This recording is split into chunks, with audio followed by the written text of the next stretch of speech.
ಎಲ್ಲವನ್ನು ಕೇಳಿಸಿರ್ತಕ್ಕಂಥ ಇತಿಹಾಸನೇ ಅವರೆಲ್ಲರೂ ಕೂಡ.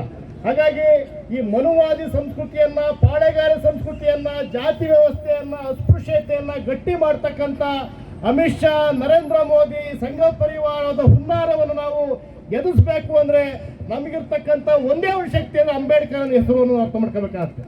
ಸೊ ಅಂಬೇಡ್ಕರ್ ಹೆಸರನ್ನ ನಾವು ಒಂದು ಸಲ ಅಲ್ಲ, 100 ಸಲ ಅಲ್ಲ, 1000 ಸಲ ಹೇಳಿದ್ರು ಕೂಡ ಈ ದೇಶಕ್ಕೆ ಒಳ್ಳೇದಾಗುತ್ತೆ, ಈ ದೇಶ ನಿಜವಾಗಿಯೂ ಕೂಡ ಸ್ವರ್ಗ ಆಗುತ್ತೆ ಅಂತ ಅಮಿತ್ ಶಾ ಹೇಳ್ಬೇಕಾಗುತ್ತೆ.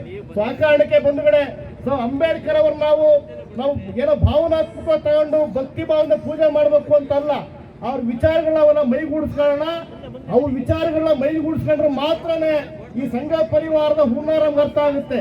ಸಂಘ ಪರಿವಾರ ಯಾಕೆ ಇವತ್ತು ಅಂಬೇಡ್ಕರ್ ಹೆಸರನ್ನ ಬಳಸ್ತಾ ಇದೆ ಅಂತ ಅಂದ್ರೆ, ಇವತ್ತು ಈ ದೇಶದಲ್ಲಿರ್ತಕ್ಕಂಥ ತುಳಿತಕ್ಕೊಳಗಾಗಿರ್ತಕ್ಕಂಥ ಶೋಷಿತ ಸಮುದಾಯವನ್ನ ಅವರು ಕಂಟ್ರೋಲ್ ತಗೋಬೇಕು, ಅವ್ರು ಹಿಡಿದು ತಗೋಬೇಕು ಅಂದ್ರೆ ಅಂಬೇಡ್ಕರ್ ಹೆಸರನ್ನ ಬಳಸಬೇಕು ಅನ್ನೋ ಕಾರಣಕ್ಕೆ ಬಳಸ್ತಾ ಇದ್ದಾರೆ ಅವರು. ಇವತ್ತು ನೀವು ನೋಡ್ತಾ ಇದ್ರಿ, ರಾಜ್ಯದಲ್ಲಿ ಬಿಜೆಪಿಯ ಮುಖಂಡರು ಕೂಡ ಇವತ್ತು ಎಲ್ಲರೂ ಅಂಬೇಡ್ಕರ್ ಹೆಸರು ಹಿಡ್ಕೊಂಡು ನೀಲಿ ಬಾವುಟ ಹಿಡ್ಕೊಂಡು ಹೋಗೋದನ್ನ ಕಾಣ್ತಾ ಇದೀವಿ. ಕಾರಣ ಇಷ್ಟೇನೆ, ಶೋಷಿತ ಸಮುದಾಯವನ್ನ ಒಡಿಬೇಕು, ಆ ಸಮುದಾಯದ ಮೇಲೆ ಹಿಡಿತ ಸಾಧಿಸಬೇಕು ಅನ್ನೋ ಕಾರಣಕ್ಕೆ ಪ್ರಯತ್ನ ಮಾಡ್ತಾ ಇದ್ದೇವೆ. ಹಾಗಾಗಿ ಬಂಧುಗಳೇ, ನಮ್ಗೆಲ್ರಿಗೂ ಒಂದು ಎಚ್ಚರಿಕೆ ಇರಲಿ.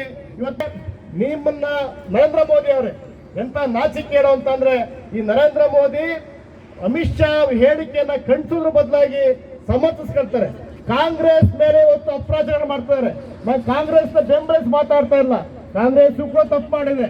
ಆದ್ರೆ ಅಂಬೇಡ್ಕರ್ ವಿಚಾರಕ್ಕೆ ಅಪಮಾನ ಆದಾಗ ಅದನ್ನ ಮರೆಮಾಚಲಿಕ್ಕೆ ಕಾಂಗ್ರೆಸ್ ಮೋಸ ಮಾಡಿತ್ತು, ಕಾಂಗ್ರೆಸ್ ಹೇಳಿದ್ದು ಅನ್ನೋದು ಹೇಳಿ ಇವತ್ತು ಅಮಿತ್ ಶಾ ಮಾಡಿದ ತಪ್ಪನ್ನು ಮುಚ್ಚುವ ಪ್ರಯತ್ನ ನರೇಂದ್ರ ಮೋದಿ ಮಾಡ್ತಿದ್ದಾರೆ. ಹಾಗಾಗಿ ಸನ್ಮಾನ್ಯ ನರೇಂದ್ರ ಮೋದಿ ಅವರೇ, ಅಮಿತ್ ಶಾ ಅವರನ್ನ ನೀವು ಸಚಿವ ಸಂಪುಟದಿಂದ ವಜಾ ಮಾಡಲಿಲ್ಲ ಅಂತಂದ್ರೆ ಇಡೀ ದೇಶ ನಿಮ್ಮ ವಿರುದ್ಧವಾಗಿರುತ್ತೆ.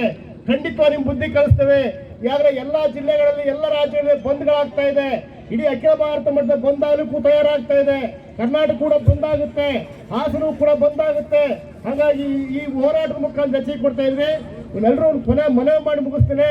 ನಾವೆಲ್ಲ ಈ ಸಭೆ ಮುಗಿದ ಮೇಲೆ ಯಾವತ್ತೂ ಕೂಡ ಬೆಲೆ ಇದೆ, ಅದು ಜಯಕ್ಕೆ ಸಿಕ್ಕೇ ಸಿಗುತ್ತೆ.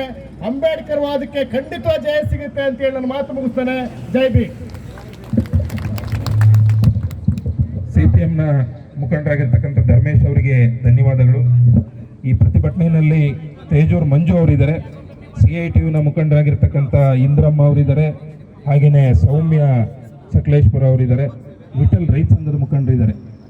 ಈ ಪ್ರತಿಭಟನೆಯನ್ನ ಮುಂದುವರೆದು ಮಾತಾಡಬೇಕು ಅಂತ ಹೇಳಿ ದಯಮಾಡಿ 2 ನಿಮಿಷ ಮಾತಾಡಬೇಕು ಎಲ್ಲರೂ ಕೂಡ. ಸಮಯದ ಮಿತಿ ಇದೆ.